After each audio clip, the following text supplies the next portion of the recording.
कर्ता करे सु कर न सके, शिव करे से होए। चारों भुवन त्रिखंड में शिव से बड़ा न कोई। श्री शिवाय नमस्तुभ्यम। ओम नमः शिवाय। हर हर महादेव। प्रिय दोस्तों, मैं मीतू शुक्ला SPM ब्लॉग में आप सभी का स्वागत करती हूँ। दोस्तों, आज बहुत ही सुंदर कथा लेकर के आई हूँ। महादेव पार्वती माँ भवानी जगत जननी जगदम्बा की ये संवाद की कथा है। कैसे माँ भवानी जगत जननी जगदम्बा परम्बा महादेव से ये सवाल पूछती है कि हे स्वामी, शाम का समय था। दोस्तों, बहुत ही सुंदर कथा है। ये कथा को पूरे आप सुनेंगे, क्योंकि इस कथा को आधा अधूरा सुनने से पाप भी लग सकता है। और ये कथा अच्छा लगे तो प्लीज़ आप वीडियो को लाइक भी करेंगे, चैनल को सब्सक्राइब करेंगे, बेल आइकन को प्रेस करेंगे, जिससे मेरी वीडियो का न्यू नोटिफिकेशन सबसे पहले आप सभी के पास पहुँचे। दोस्तों, अच्छे कमेंट किया करेंगे। तो आइए कथा को सुनते हैं। ये कथा मनुष्य को संशय के मिटाने वाली कथा है और भक्ति को जगाने वाली कथा है। क्योंकि भक्ति अगर जग जाए, सच्ची भक्ति जग जाए मनुष्य के हृदय में, तो बेड़ा पार लगने में कहीं कोई दिक्कत नहीं होती है। ऐसी एक कथा है। तो शाम का समय था। महादेव पार्वती भ्रमण पर निकले हुए थे। भ्रमण के बाद उस दिन कुछ लेट हो चुका था। माँ भवानी आई गई रसोई में, खाना बनाई महादेव के लिए। महादेव ने खाना जब माँ पार्वती ने उनके सामने परोसी भोजन, तो महादेव ने आंख बंद करके सृष्टि को देखने लगे। कौन सा जीव आज भोजन किया है, कौन सा जीव आज भोजन नहीं किया है। कुछ देर आंख बंद रहने के बाद जब आंख महादेव ने खोले, तो माँ भवानी ने उनसे पूछी, हे स्वामी, हे मेरे महादेव, आप इतने देर आंख क्यों बंद कर लिए? जब मैं आपको भोजन परोसी तो आप ये क्या कर रहे हैं? महादेव ने माँ पार्वती से बोले, हे प्रिय, मैं जगत का पिता हूँ, जगत का बाबा हूँ, सारे सृष्टि को भोजन कराता हूँ, फिर मैं स्वयं को भोजन करता हूँ। तब माँ पार्वती जी को शक हुआ, क्या आप सारे सृष्टि को भोजन कराते हैं? हाँ पार्वती, इतना ही नहीं, मैं छोटे छोटे जीव को भी भोजन कराने के बाद ही भोजन करता हूँ। पशु पक्षी जलचर नभचर खगचर सारे जीव को मैं भोजन कराता हूँ, उसके बाद मैं स्वयं भोजन करता हूँ। माँ पार्वती ने सोची, ऐसा नहीं हो सकता है, एक अकेला महादेव इतने जीव को कैसे भोजन करा सकते हैं। यहाँ पर माँ पार्वती जी को लगा कि एक मेरे महादेव स्वामी अकेला है और इतना सारे जीव हैं विश्व में, सृष्टि में, उनको कैसे भोजन करा सकते हैं। पार्वती जी ने फिर महादेव से बोले, हे स्वामी, आप इतने जीव को कैसे भोजन करा सकते हो, आप एक अकेला जीव? फिर महादेव ने बोले, हे प्रिय, मैं सारे जीव को भोजन कराता हूँ, उसके बाद भोजन करता हूँ। एक भी जीव बाकी रह जाए तो मैं स्वयं को भोजन नहीं करता। फिर महादेव से माँ भवानी ने ऐसे प्रश्न पूछी और वहाँ पर माँ ने चुप हो गई। दूसरे दिन जब सुबह हुआ, सुबह के बाद फिर महादेव का दिनचर्या शुरू हुआ। शाम का समय हुआ, क्योंकि प्रदोष काल में, प्रदोष के समय में महादेव अपने मंदिर में निवास नहीं करते हैं। वो अपने भक्त के घर घर जा कर के घूमते हैं और सारे जीव को देखते हैं कि कौन जीव क्या कर रहा है, किसको भोजन मिला, किसको नहीं मिला। वही जीव महादेव की आराधना में, पूजा में लगे रहता है। उस पर महादेव बहुत प्रसन्न होते हैं। उन जीव के यहाँ, उन मनुष्य के यहाँ मनुष्य का सदा वास हो जाता है। जो महादेव की भक्ति करता है सच्चे हृदय से, प्रदोष के समय में महादेव को मनाता है, श्री शिवाय मंत्र से महादेव का जाप करता है, उनके यहाँ महादेव सदा वास करते हैं माँ भवानी के साथ। उस दिन महादेव को भ्रमण करते करते लेट हो गया। इधर माँ भवानी उस दिन भ्रमण पर नहीं गई महादेव के साथ और रह गई घर में।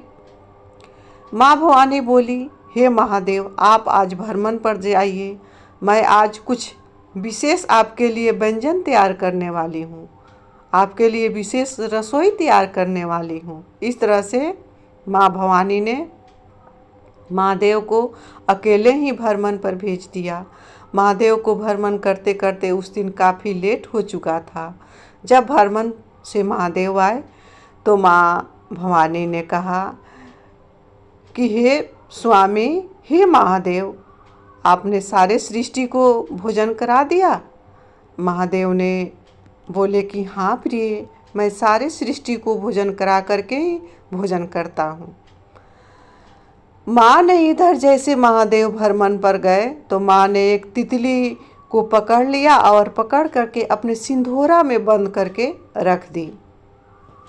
जब महादेव ने लौट करके आए तो माँ ने फिर प्रश्न पूछा कि आपने किसको किसको भोजन कराते हैं, कौन कौन से जीव है जिसको आप भोजन कराते हैं, स्वामी आप बताएं। महादेव ने बोला कि मैं सभी को भोजन कराता हूँ, पशु पक्षी, चींटी पिपरी, जलचर, खगचर, नभचर, सबको मैं भोजन कराता हूँ प्रिय। उसके बाद मैं भोजन स्वयं को ग्रहण करता हूँ।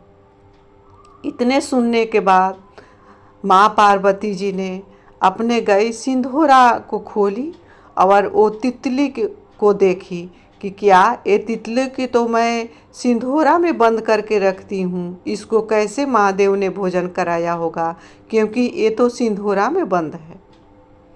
माँ पार्वती जी ने देखी कि सिंधोरे में बंद तितली के आगे एक छोटे से तिनका रखा हुआ है, जो कि तिनका हरा है। पहले तिनका नहीं था। सिंधोरा में बंद करके माँ भवानी ने महादेव का परीक्षा ली। जैसे माँ भवानी ने सिंधोरा को खोला, तितली के सामने, जो तितली को बंद की थी माँ जगदम्बा ने, उनके सामने, उस तितली के सामने छोटा सा हरा सा तिनका पड़ा हुआ था। माँ भवानी ने ये दृश्य को जब देखा तो माँ को आत्मग्लानि हुई, क्योंकि वो तो देवों का देव महादेव है। वो अपने पति पर शक की हुई थी कि मेरे अकेले स्वामी सृष्टि का भार कैसे चला सकते हैं, कैसे सभी जीव को एक साथ भोजन करा सकते हैं। माँ भवानी ने महादेव के सामने आकर के वहीं सिंधोरा को लेकर के आई, सिंधोरा खोली और महादेव को दिखाई कि हे महादेव, सबसे पहले आप मुझे क्षमा कीजिए, हे मेरे स्वामी, हे जगत के पालनहार, हे बारमा विष्णु महेश, आप मुझे क्षमा करें क्योंकि मैं आप पर शक की हूँ। महादेव को ये बात कुछ समझ में नहीं आ रहा था। महादेव ने बोले, हे प्रिय, हे पार्वती, ये आपने क्या कह रही है। पार्वती जी ने बोली, हाँ स्वामी, मैं सही बोल रही हूँ, क्योंकि मैंने आप पर शक की। आप तो सही में सभी जीव को भोजन कराते हैं, उसके बाद आप भोजन करते हैं।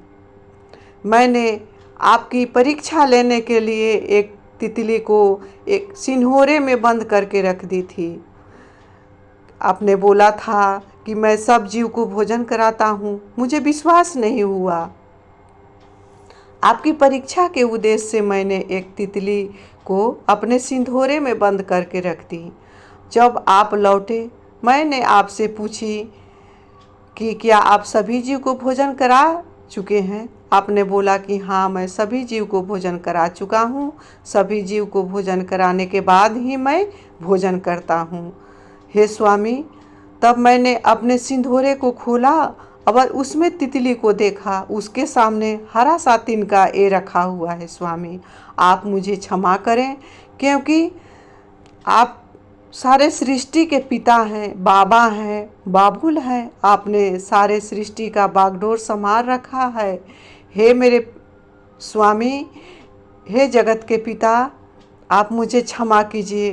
तब महादेव ने माँ पार्वती से कहा, हे प्रिय, हे पार्वती, आपने सही कहा, मैंने जगत का पिता हूँ, जगत का बाबा हूँ। भला जगत के पिता, जगत के बाबा कैसे बिना अपने बच्चे को खिलाए भोजन कर सकता है। सृष्टि का एक भी जीव जब तक भोजन न करे तब तक मैं भोजन नहीं करता हूँ। सृष्टि का एक एक जीव को भोजन कराने के बाद ही मैं भोजन करता हूँ। वह इतना ही नहीं, जो भी मनुष्य शाम के समय में मेरे नाम का कीर्तन करते हैं, मेरे नाम का दीपक जलाते हैं, उनके यहाँ तो मैं आपके साथ ही सदा उनके गृहस्थी में निवास करता हूँ। हे पार्वती जी, आप मुझे अब भोजन ला के दीजिए, मैं अब स्वयं भोजन करूँगा, क्योंकि अब मुझे काफ़ी भूख लगी हुई है। तब पार्वती जी ने रसोई में जाकर महादेव को भोजन ला करके परोसती है और भोजन कराती है महादेव को। भोजन कराने के बाद फिर माँ पार्वती जी ने महादेव से बारंबार क्षमा मांगती है कि हे महादेव, आप मुझे क्षमा करें। आपकी शक्ति को मैं नहीं पहचान सकी कि आपका शक्ति का कोई पार नहीं पा सकता है, आपका दया का कोई पार नहीं पा सकता है। तो दोस्तों, ये कहानी बहुत ही सुंदर है, ये कथा बहुत ही सुंदर है। ये शिव महापुराण का कथा है। आप सभी को पूरे कथा सुनने के लिए बहुत सारे महादेव की आशीर्वाद प्राप्त हो, आपके घर में महादेव के साथ माँ अन्नपूर्णा का वास हो। इसी के साथ मैं अपने वाणी को महादेव के चरणों में विराम दे रही हूँ। मिलती हूँ अगले वीडियो में, तब तक के लिए इतना ही। श्री शिवाय नमस्तुभ्यम। हर हर महादेव।